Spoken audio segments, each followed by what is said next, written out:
We're all spending more time at home right now, and being cooped up indoors can feel rather challenging at times. So I'm grateful now more than ever for my little garden. And with spring very much sprung here in the UK, what better time than now to get those fingers green with growing stuff? I'm Katie Haylor from The Naked Scientists, and gardening novice that I am, a few weeks ago I spoke to Horticultural Learning Coordinator Sandy Kane from Cambridge University Botanic Garden, who was at the time sitting in her own garden, to find out how I make my garden grow. You can use the beds that are already there, but if your lawn isn't great, feel free to grow veg on your lawn. That's what I do. So basically, it's an open sheltered site. Avoid frost pockets, and that's places where the frost sits till late in the day. It's ideally your veg plot should face south, southeast, southwest, so that you can get plenty of sun. And it should be sheltered from the wind, because the wind can really sort of rock tall crops and things like that. And also it stops pollinating insects being able to settle. Your ideal soil would be kind of fertile, lots of organic matter, but well drained and about 30 centimetres deep. So that's ideal, right? And I'm very lucky that I've got a garden, but what if I'm in an inner city flat with very minimal outdoor space, 17 stories up? Can you still grow veg? There's loads that you can grow on the sunny windowsill. All you need is a little container, and that can be anything. We all know what plants need to make food of their own: water, sunlight, and carbon dioxide. But even with access to all those things, what are the chances of any veggies actually growing in my clay soil? Clay soil holds lots of nutrients because it's tiny, tiny particles.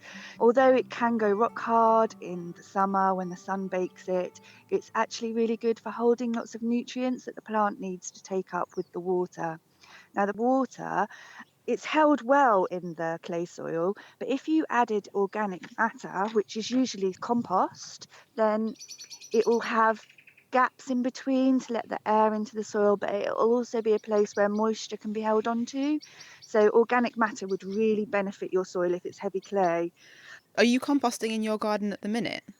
Yeah, I absolutely love composting. It's really top of my advice for growing good veg, because you can feed your plants with plant food, but the best thing to do is to feed your soil. I've got one of those plastic Dalek ones, but you can just have a pile in your garden. 50% green waste, 50% brown waste. So green is things like garden waste, weeds, manure. If you've got access to manure, that would be lush. And also things like grass clippings. So all those things are kind of green. And then you want 50% brown, which is things like paper, cardboard, straw, little twigs broken up. There's two processes that happen in composting. The first is when the fungus that's already on all the things that you put in there starts to break it down, and then the worms and the springtails and all of the big animals start to eat it. And when they excrete it, then they leave a really great place for the next process to happen, when all the liquid part of the compost starts to break down. That bit is called metabolization. It's where the liquid part of the soil, which is proteins, salts, and decomposed cell walls and organic residues, they're like a spongy jelly-like substance, and they bond to clay, and that's what makes your soil like that ideal tilth. Adding compost is such a great important part of what you do. Your regular soil is made up of 40% air, 40% water, and just under 20% minerals that come from the rock under your feet. And it's only a tiny 2, 3, 4% is organic matter, but it's the organic matter that really you can add to make changes to your soil to make it a really healthy soil. And kids love it because when they open the compost, they can see squillions of animals and creatures in there, which is really, really nice. And then when it works and it comes out the bottom, it just looks like soil. It's actually what's called humus, fully rotted down compost. Sandy took me on a virtual tour of her idyllic sounding garden, complete with pond, wildlife areas and a shed with a window in it. Useful, she says, for germinating plants which can't quite hack the cooler temperatures when they're just starting out. So some things you can plant direct at this time because actually it's quite chilly still. We're still in March. Many seeds need warm temperatures to really get going, so about 10 to 15 degrees. But there are seeds that you can sow direct that don't mind a temperature of about 5 to 7 degrees. So they're things like broad beans, broccoli, carrots, cauliflowers, kale, kohlrabi, lettuce, peas, radish, and spinach. So there's loads. And actually, a lot of those things grow really quickly.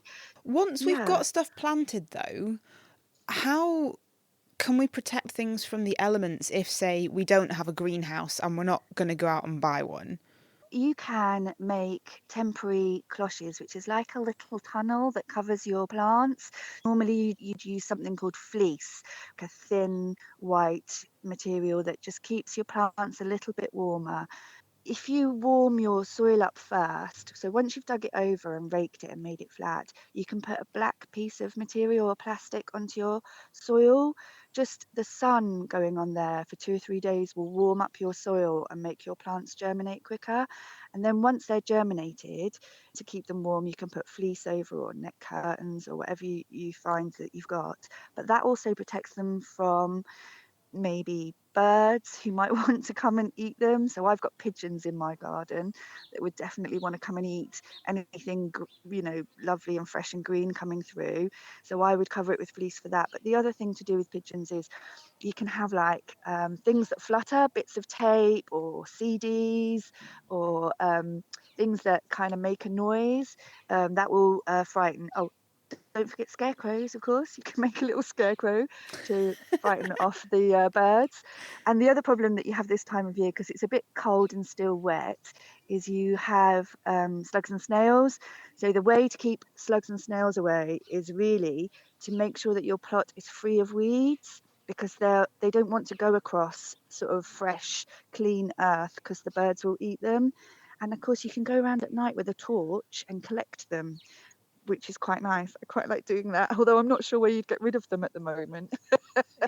Is chucking them over the fence allowed, or not so much? I Maybe don't it's a know bit what my neighbours would antisocial. think. It's interesting what you said about the birds, because right now there's wood pigeons in a Yeah, silver birch, there's a blackbird, some sparrows in a hedge. There's loads of birds in this garden, and I imagine they probably absolutely. would be eyeing some seeds because they're already stripping off to get to the buds of some of the flowering bushes at the moment. Y- Yeah, I mean, I had, I think it was a yellowhammer yesterday, loads of tits. I get loads of birds in my garden, and yesterday I saw hares out the backfield, which was amazing. But even without Sandy's amazing garden, it sounds like growing your own veg needn't be expensive or even that much of a hassle. If you have space, whether it's indoors or outdoors, to grow veg, it's caring for something. And at a time when we're maybe feeling a bit anxious or hemmed in or on top of each other, caring for something else really is great for our well-being, as is eating vegetables.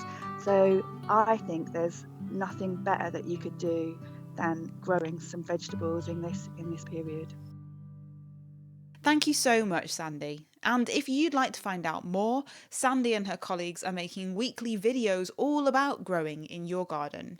Search for Gardening Club on the Cambridge University Botanic Garden website.